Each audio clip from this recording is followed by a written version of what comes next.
Allô? Ça va aujourd'hui?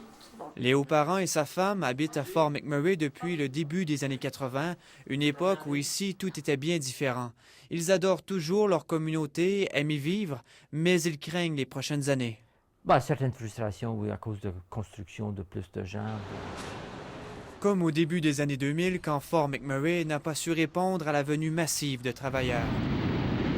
Prenez son aéroport qui a été oublié pendant le boom. Encore aujourd'hui, son petit terminal déborde. Il accueille 3 fois plus de visiteurs que sa capacité prévue. C'est très difficile pour les passagers. Il faut qu'ils soient très patients. Mieux vaut tard que jamais, un nouveau terminal et une nouvelle piste d'atterrissage sont en construction.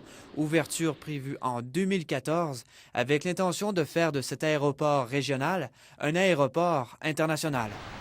L'erreur de Fort McMurray, c'est de ne pas avoir eu de plan pour faire face au boom.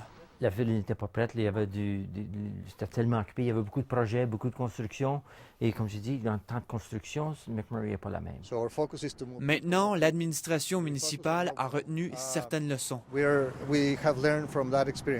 Elle a investi à coût de dizaines de millions de dollars dans des projets scolaires, d'aqueducs, de centres communautaires et de routes.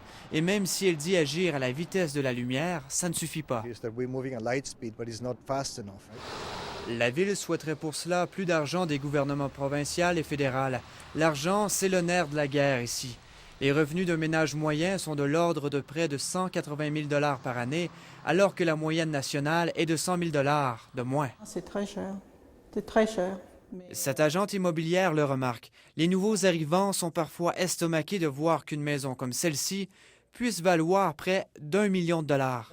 Et si les gens n'ont pas de travail qui payent assez bien, donc ils ne peuvent pas vraiment vivre ici. Tout change et ça n'arrêtera pas de sitôt. Le plus gros, ça devient le moins confortable, je deviens. Alors pour les parents, après le travail, ce sera la retraite, pendant laquelle ils ont l'intention de vivre loin de la ville des sables bitumineux, loin du boom. Mathieu Dion, Radio-Canada, Fort McMurray.